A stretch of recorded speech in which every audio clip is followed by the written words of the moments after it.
So, do you guys remember about a good 8 episodes ago when we first started this project, I did the nice big to-do list of how we should approach things and how fleshing out the environment is only step 3? This has been taking a lot longer than I thought it would, but on the plus side, we are pretty much done. There's a lot of polish that can be done to the environment, but don't you guys worry, that's going to be a lot later. We're going to step away from building for a while, or at least step away from the environments for a while, and we're going to get back to the whole adventure part of the series itself. Like I said, this really took a turn. But hey, we're done. So the next thing that we're going to be doing today is to continue with the rough objectives, and who knows, maybe even finish them in one episode. So first things first, quick little sidetrack here. When we finished the trench last episode, there were a bit of complaints and a bit of, a bit of disagreements in regards to the purple sand, and honestly, I have to agree. Unfortunately, guys, after doing, a little bit of nitpicking, all my testing, making sure everything is, clipping, or the pathing is fine, no, you can't get stuck, etc, etc, it did occur to me that, I had one of my classic overthinking moments. I do tend to overthink the simplest things quite often. It's a bit of a thing I'm working on, and this is one of those scenarios. In the end, instead of using the flipped upside down building to create a really, really ugly purple surface, I just, quite simply, used some road stamps. The archaeological plaza was all I needed, and you know what? It looks so much better. I used it all around the trench, all around inside the cave, as you can awkwardly see. Oh, you'll see it in the playthrough itself, don't worry, you'll see it for yourself soon enough in a lot of the mountainous areas, because I was not liking how, as you come into the open ocean, you just see all these like random, really bright green hills. It just looks really, really silly in my opinion. So now we actually have the darker hills, which I think, in my opinion, is a lot more immersive. It does kind of end abruptly, but in all, to be entirely honest, I really think it's good enough. We've got like little bits of green here and there, but that's fine now. We could just like chalk that down to like moss or, like little bits of foliage or whatever. But yes, friends, so with that little bit out of the way, I did say I was going to mention that in the next video, so there you go. Now it's time for the objectives. So the first thing that we wanted to do for Act 1 was to move to the various checkpoints, which we have already done, which need to, make them a little bit more interesting. Although I think, actually, come to think of it, they're interesting enough. We got, like, the various checkpoints in the various nest areas. There's one, I'm pretty sure, around the corpse as well, because I know players are going to go to the corpse. Of, like, ooh, shiny dead thing. I have to go over there, don't I? I wonder what's over here. So, of course, I had to have the option of the objective being completed via that one, as well as all the other ones, such as, or like the little bits of cool areas over here. Maybe I should do one over here, just thinking, just, again, encourages the player to, like, look around. And of course, with various herbivore and carnivore food, that can be done a little bit later on as well. Act 2 was to create your own nest. That was to bring like various objects to your nest of choice. Now this one here is a bit of an annoyance. So what I wanted was for the player to bring like all these multiple different objects to the nest, but I can only have an option of 3 objects, and I can only have 1 of each object. I can't have the player bring 2 of the same one. For whatever reason, it just does not work. I could have the player just collect them, which is an entirely different feature in the game. In fact, if I show you guys here very, very quickly, let's say I got this boulder here. I can just have the player collect multiple of these boulders, as you will see right here.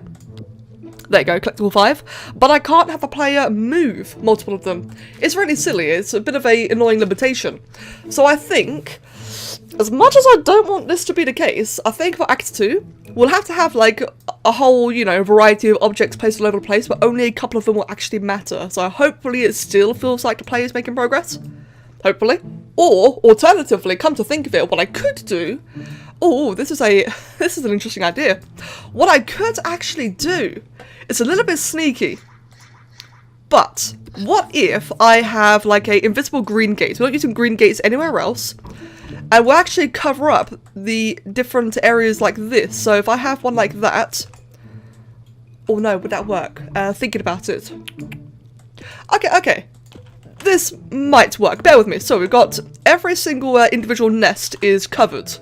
Maybe in the first stage it can have like a bit of wreckage, or like a natural wreckage on top of it, like rocks or coral. I don't know. We're really just spitballing ideas right now.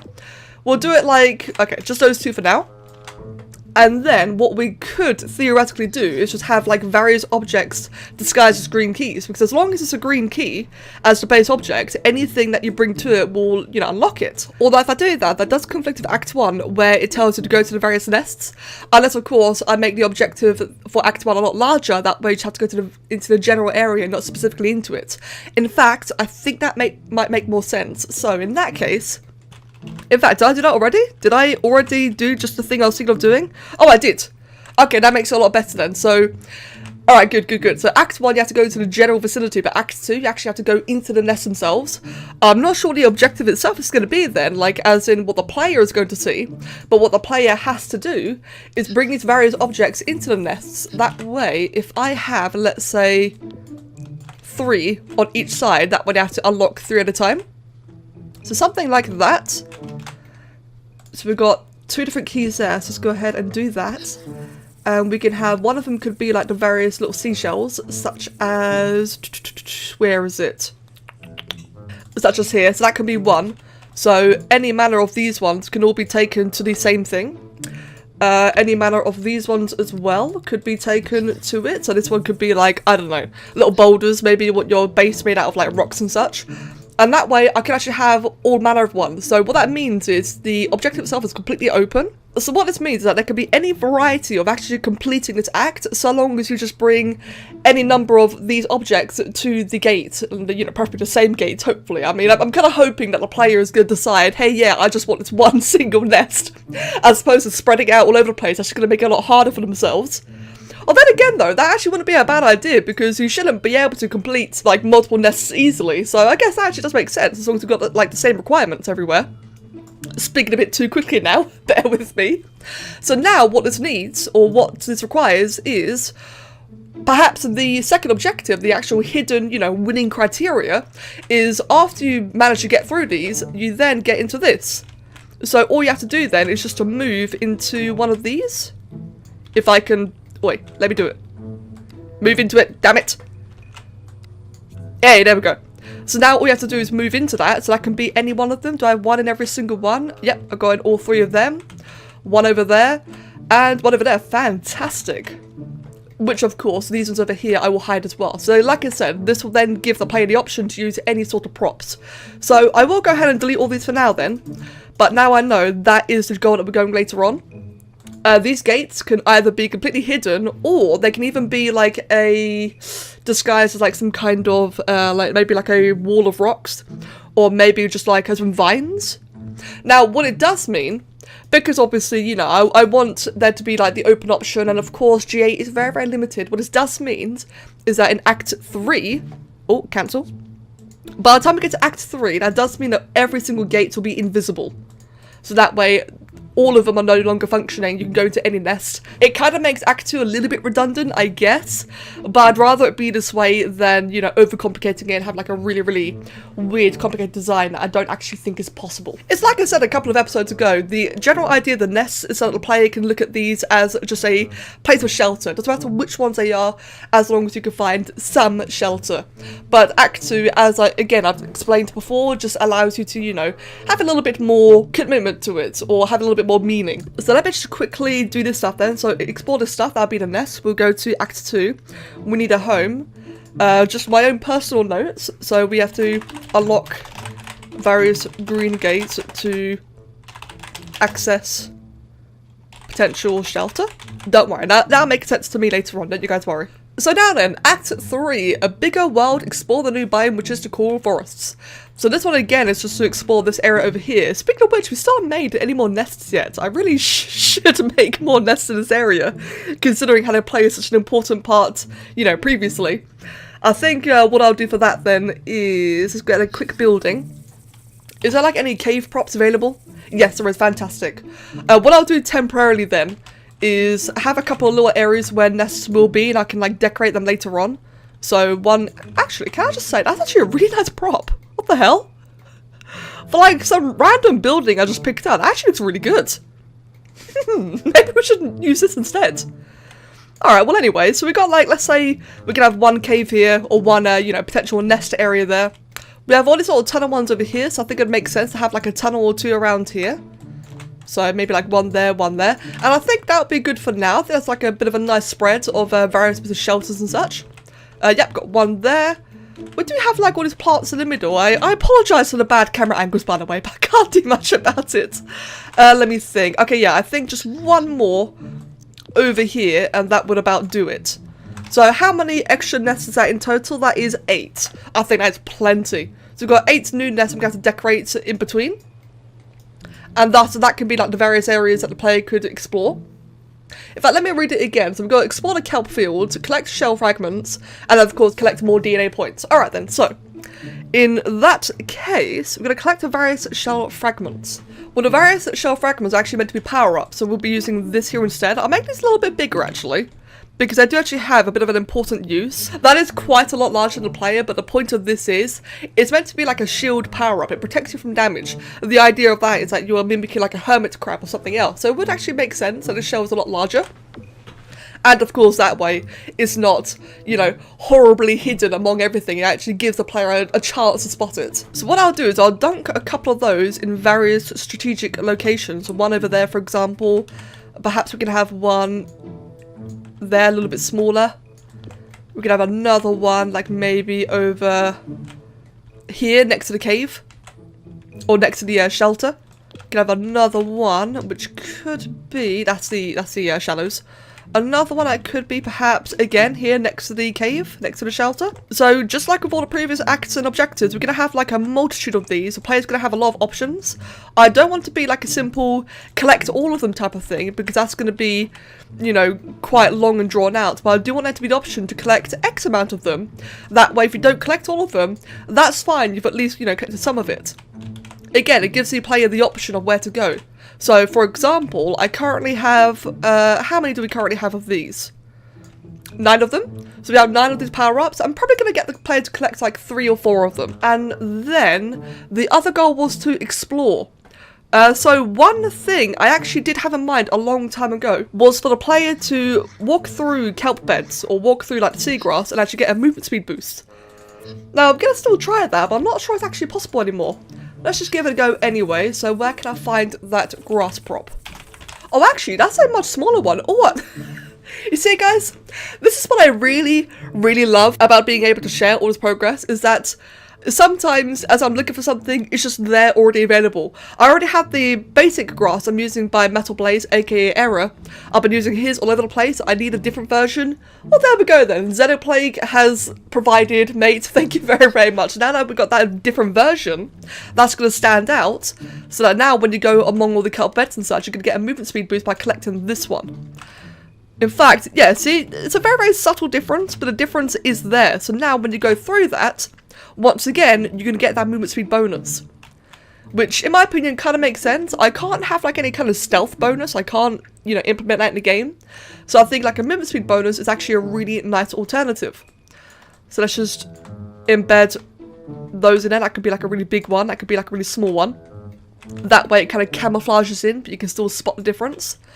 We can have, like, another one over here. Probably among this area over here. So Act 4 is survive all the fittest, discover parts and collect skeletons, and kill other creatures and collect DNA points. Right then, so I can quite easily do the whole collect skeletons thing. In fact, let's just do that right now. So what kind of skeleton are we going to be collecting here? So a bit of a running theme that we currently have here is that various props and collectibles are actually going to give you power-ups. And one that I thought about for the skeletons was a damage power-up. Since, in the cell stage and the creature stage, it is your objective to collect more parts, and when you use them, you know, you become stronger by default. Of course, this being an adventure means that I cannot let you evolve. It's just not a feature, it's not a function. So I think the next best thing is that if you collect a part, you know, get like a temporary damage buff. That way you're still kind of stronger. You're still becoming stronger for finding the parts. It's just you're not actually evolving, which does suck. But as I said before, guys, it is an adventure. You know, we are very, very limited. I think it's like the next best solution. So, with another power-up to get a damaged one, we're probably going to have 2 different versions of these. So one of them will be the, where is it?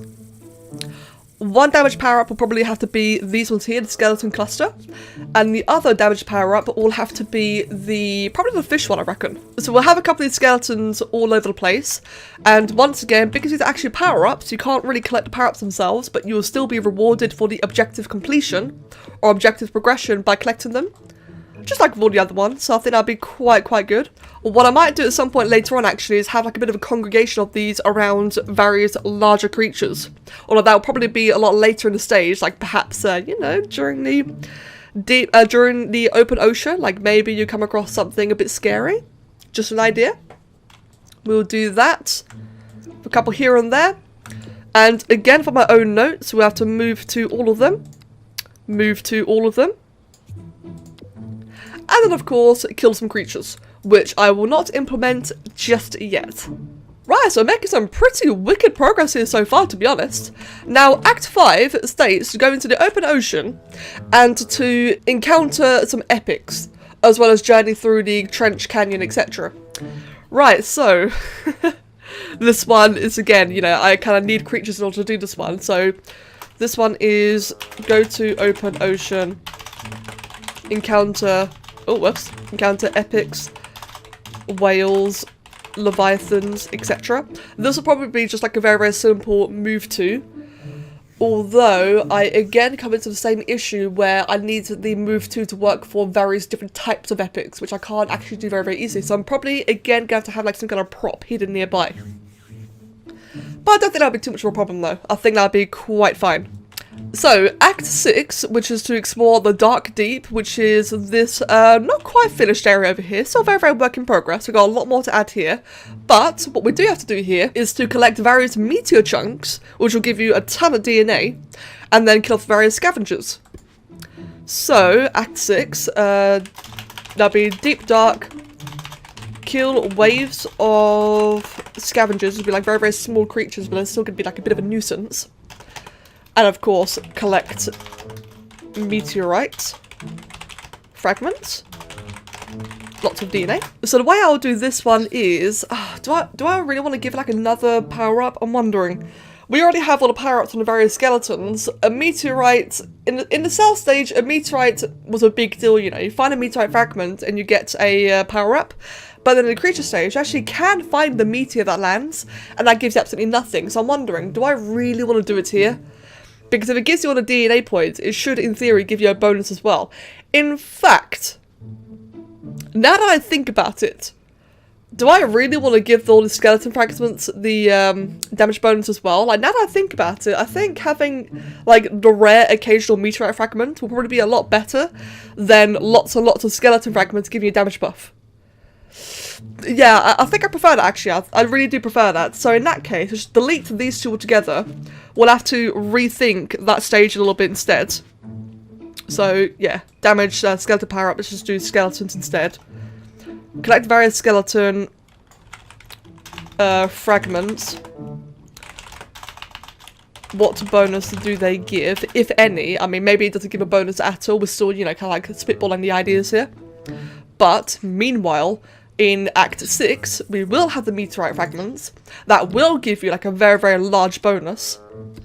So if we do that, say, over here... In fact, it just occurred to me, this actually, like, be a pretty awesome speedrun tactic. As I know a certain someone who probably will try to speedrun this. This would actually be, like, a really good thing for him to go after. Right, so let's say we have, like, one over here, one over there. Like, maybe it could be a lot more common in this area, which would make sense if you have to fight off, like, waves of scavengers. It would make sense if we have, like, more potential damage buffs here. One over there. So, again, we're going to have the whole move to flag all. That way I know to deal with them later on. Have one in here, because why not? I mean, you're always going to hide something inside a skeleton. I mean, it's just, you know, basic gaming 101. You've always got to have something inside the skeleton. And then, of course, back in the previous stages, we can then also hide a couple here and there. So, like, because after all, it's like I've been kind of raving on about for the last several episodes now. My general idea is for the Aquatic Stage to still be like a very chaotic area. Again, it's trying to like drive the player out on purpose. That way, you know, it progresses to the creature stage and the rest of the campaign. So it would make sense to have like the occasional meteorites here and there as well. I suppose it's not very realistic, but guys, When do I ever go for realism? So now that we have Act 6 covered, we'll go to Act 7, which is find the same species and... Oh, wait. Ah, no. Act 7 is to explore the volcanic fissure. In fact, no. I've got ahead of myself here. Act 6, at the end of Act 6, explore the volcanic area. Now that, again, will be very, very simple. I'll just have to introduce some kind of a trigger object. So that way, when you move towards the object, it will trigger the entire area. And then that means at the start of Act 8, we're now trying to escape the volcanic area. Now, according to my notes, what I have done is I've told the player to ally some of your own species. Now, this will be good because, I mean, we've not had any reason to ally anything so far. So, volcanic event, ally your own species. And then after that, we're going to have like a bit of a little race scenario. So the entire point of this area here is to try to make it back as quickly as you can. So race back home.